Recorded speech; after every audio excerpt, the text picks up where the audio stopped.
Okay, picture this. It's 1993, I'm sitting at a stoplight, up comes this car beside me. Give it a second look. Goofy windows, don't know whether to race them or pass them some Grey Poupon. What am I? A Subaru SVX. That's right. This car had the 3.3, so Subaru was trying the 6 Boxer instead of the 4. They had lots of those on the market. This thing cranks out about 230 horsepower.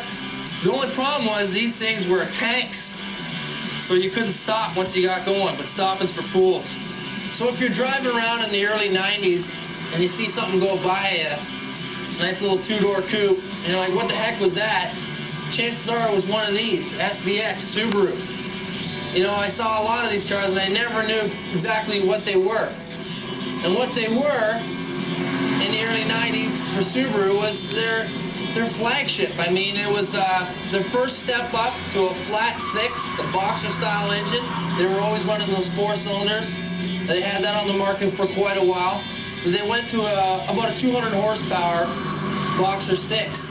And the problem they had with it was they didn't have a 5-speed gearbox that would stand up to the torque, so you can only get these things with the automatic. Now what's amazing about these cars are just the way I can slide this thing around the track, all-wheel drive. This car was totally ahead of its time in the early 90s with the all-wheel drive system. And they were put on the market to compete against, you know, the Nissan 300Z, and they did just that. And I can just tell by sliding this thing around that the craftsmanship is awesome, and this car is really well put together.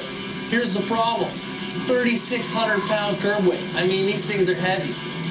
And when you got a heavy car and you're putting it around the track, you can't stop that well. You know, if anything on this car, I'd improve the braking. Definitely needs some bigger brakes, and it needs some tires. That'd be good. You know what? I'm surprised on how balanced this car is for being so heavy. Maybe it's the all-wheel drive. I mean, not a lot of understeer, not a lot of oversteer, just kind of a safe ride, to tell you the honest truth. Well, other than that, this car works amazing. You know, I'm driving a black one, so it's the right color. But what you got to remember about the SVX is Subaru started this 4-wheel drive, all-wheel drive platform, and now the STIs are really happening. So back in '93, this thing was ahead of its time. It's just too damn heavy. They needed to lighten it. They couldn't stop it, and they were breaking transmissions. So what? I mean, they really never gave the SVX a fair chance. Today I did. The new car